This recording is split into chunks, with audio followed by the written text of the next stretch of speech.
গুরুদেব কাশী কৃষ্ণ চরণে কোটি কোটি প্রণাম। প্রণাম আমাদের পরমারাধ্য গুরুদেব নিত্যানন্দ গিরি মহারাজ। যে গিরি মহারাজ এই গৃহে বহু পূর্বে বহু বছর আগে এই গৃহে এসেছিলেন, তাকে দর্শন করেছিলাম, তানার অমীয় বাণীও শ্রবণ করেছিলাম। সত্যিকারী আজও আমারও পরম সৌভাগ্য এই গৃহে এই স্থানে এসে উপস্থিত হয়েছে। আমার অমিত বাবার কৃপায় উনি আগমন দেখেছিলেন। তো সেই গুরুদেব গিরি মহারাজের রাতুল চরণে শতকোটি প্রণাম জানাই। এই আসলে যে বিদ্যমান রয়েছেন, কলকাতা থেকে এসেছেন পরম পূজ্য আমাদের সন্ন্যাসী মহারাজ, তানার রাতুল চরণে প্রণাম জানাই। মাঝে এসেছেন 7 নম্বর থেকে আমাদের গিরি মহারাজের একনিষ্ঠ সমর্পিত স্বামীজি দেবানন্দ মহারাজ, তানার রাতুল চরণে প্রণাম জানাই। আরো মাঝে আমাদের এসেছেন 130 নম্বর থেকে আমার মা, যে মাকে হয়তো মার সম্বন্ধে যে বসেছেন এখানে এসে যে তিনি চক্ষুমুদিত অবস্থায় বসেছেন, কি দেখেন কি জানেন উনি জানেন। সত্যি উনিও এসে আমাদের মাঝে উপস্থিত হয়েছেন 43 নম্বর গ্রামে। এই মা থাকেন 130 নম্বরে শিব মন্দির, জঙ্গলের ভিতরে, দেখলে পরাণ জোড়া যায়। তো আজকে মাঝে মাকে পেয়ে খুব আমরা ধন্য হয়েছি। তা মার চরণে কোটি কোটি প্রণাম জানাই।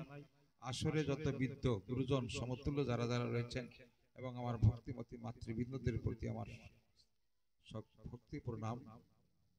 আজ যেখানে সৎসঙ্গ হয়, সাধুসঙ্গ হয়, সেখানে ভগবানের নিবাস হয়।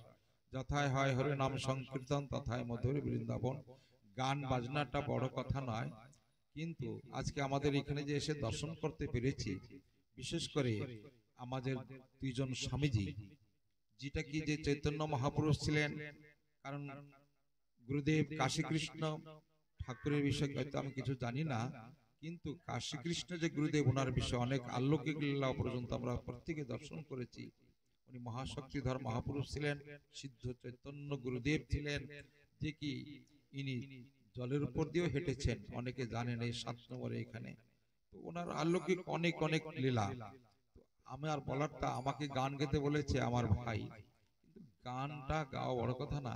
আজকে যে আমাদের মাঝে স্বামীজি এসেছেন, বা কালীমেলার থেকে পড়িয়া অঞ্চলের থেকে, স্বামীজিদের কিছু তাই ঠিক আছে।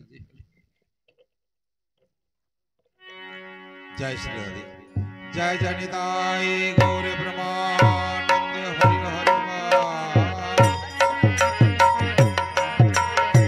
হরি বল।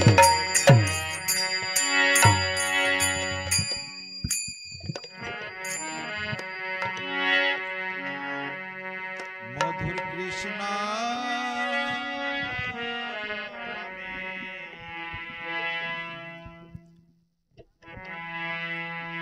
গালবে কবে, মাইকটা ঠিক কর না বাবু, তুই আরে নজর করে স্টার্ট করে, এটা পড়ে যায়, খালি পড়ে যায়, কোন তারটা ভাঙবে, আটো চেক করে দাও।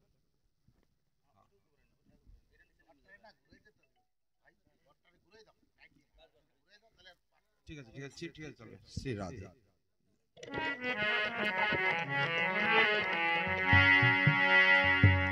মধুর কৃষ্ণ রবীন্দ্র এরপরে রেডি। গালবে কবে আমার পাষাণ মন, মধুর কৃষ্ণ নামে। গালবে কবে আমার পাষাণ মন, কবে বিষয় ছেড়ে যাব আমি, বিষয় ছেড়ে যাব আমি, মধুর বৃন্দাবন,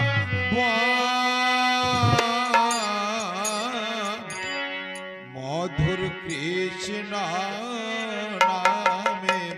গালবে কবে আমার পাষাণ মন, মধুর কৃষ্ণ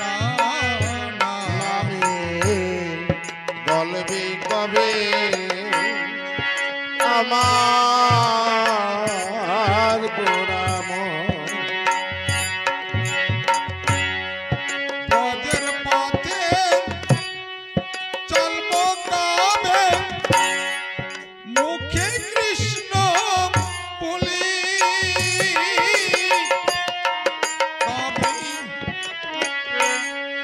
কবে আমি গায় মাখিব বৃন্দাবনের ধুলি এই ব্রজের পথে চলবো আমি মুখে কৃষ্ণ বলি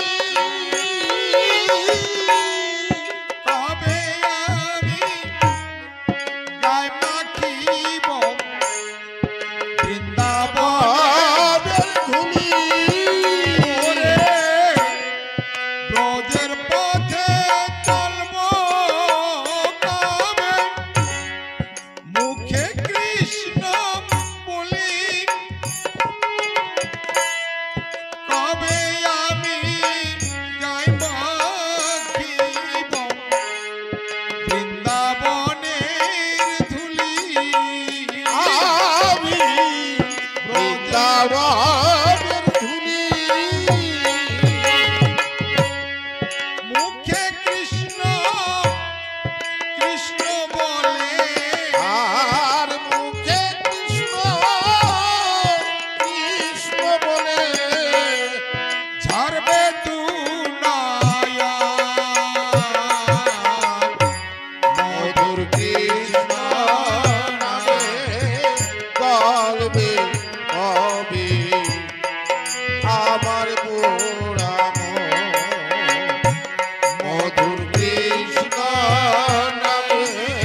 পাষাণ মন মধুর কৃষ্ণ নামে কলবে কবি আমার পাষাণ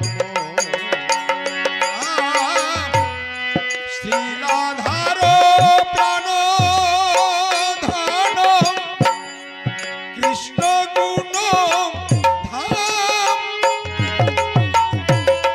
ভুলে কবু নিরাই মুখে মধুর কৃষ্ণ নাম শ্রীরাধার প্রাণ ধন কৃষ্ণ গুণ ভুলিও না মধুর কৃষ্ণ শ্রীরাধার প্রাণ দান কৃষ্ণ গুণ ধাম ভুলেও না কভু মুখে নাই কৃষ্ণ নাম শ্রীরাধার প্রাণ ধন কৃষ্ণ গুণ ভুলে প্রভু বিনায় মুখে মধুর কৃষ্ণ অন্তিম কালে কৃষ্ণ বলে অন্তিম কালে কৃষ্ণ বলে পাব কি চরণ মধুর কৃষ্ণ নামে গলবে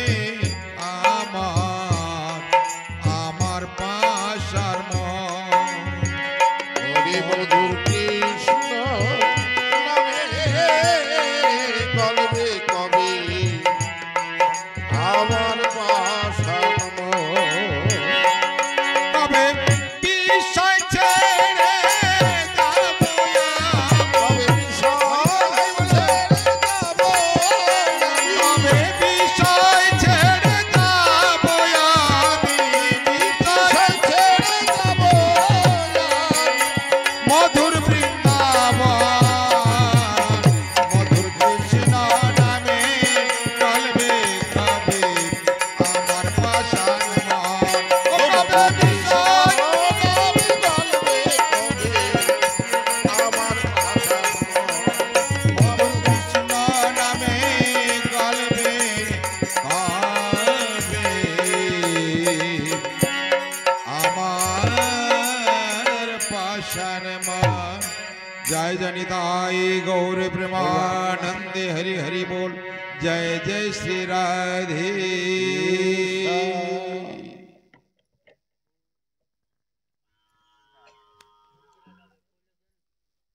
দুই চার কথা আলোচনা করলে আমার তরফ থেকে আমি বলছি স্বামী যখন আসছে কষ্ট হইল আমি অনুরোধ করব আজকে দুই সন্ন্যাসী আমাদের মাঝে রয়েছেন আমাদের পিপাসা দুই চার কথা একটু বলার জন্য আমি অনুরোধ করব স্বামীজিকে ঠাকুরের বিষয় আমরা এই অন্ধকূপে রয়েছি অজ্ঞান জীব কি করে পরিত্রাণ হয়ে গুরুর প্রতি কি করে আরতি হবে ভক্তি হবে